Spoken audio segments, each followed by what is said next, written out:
halos lahat ng parents, walang ibang gustong gawin para sa inyo, kundi mapabuti yung buhay ninyo.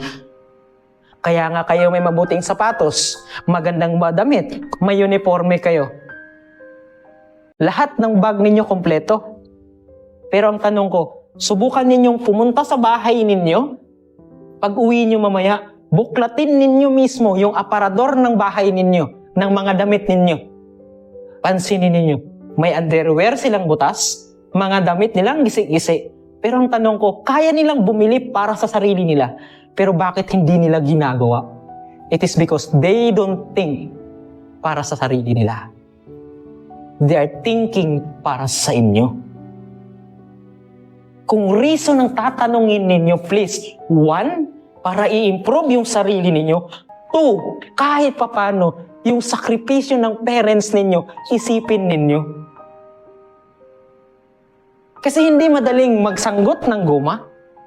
Hindi madaling nasa gitna ng dagat na mag-isa, na mimingwit siya, na nagdadasal na makakuha ng marami para may baon ka bukas. Hindi madali kahit papano na nagmamaneho, minsan binabastos pa yung driver na tatay ninyo. Tapos nandito kayo sa loob. May atip, may baon, may electric pan. Hindi ko sinasabi na kinukwenta ko. Pero ang gusto ko lang sana, you have also obligation na gawin yung part ninyo. Kasi ginagawa ng parents ninyo yung part nila para sa inyo.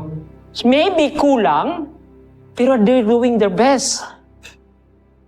Ginagawa nila yung best nila kahit papano. Yes, di sapat. Talagang kulang.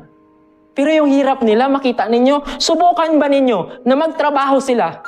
Absent kayo, pumunta kayo doon mismo kung saan sila nagtatrabaho. At pakinggan nyo sila, tingnan nyo sila kung gaano kahirap yung ginagawa nila para lang may mapadala kayo sa paaralan na kahit masabi na, anak, mag-skwela ka. Kasi wala akong maipapamana. Kasi wala tayong lupa, wala tayong bahay na maganda, wala tayong sasakyan. But they are doing their best. Na kahit papano, ipadala kayo sa school dito, may baon, may damit. So sana, your obligation, hindi ko sinasabi na, okay, obligasyon mo yung parents mo. But the question right now, mahal nyo ba ang parents nyo? Ha? Some of you, hindi. Pero ang kalimitan, ano? Oo. Kung mahal mo yung parents mo, do your best na kahit papano na i-improve yung sarili mo. Because the time that you improve yourself, mababago mo rin yung buhay na mayroon sila.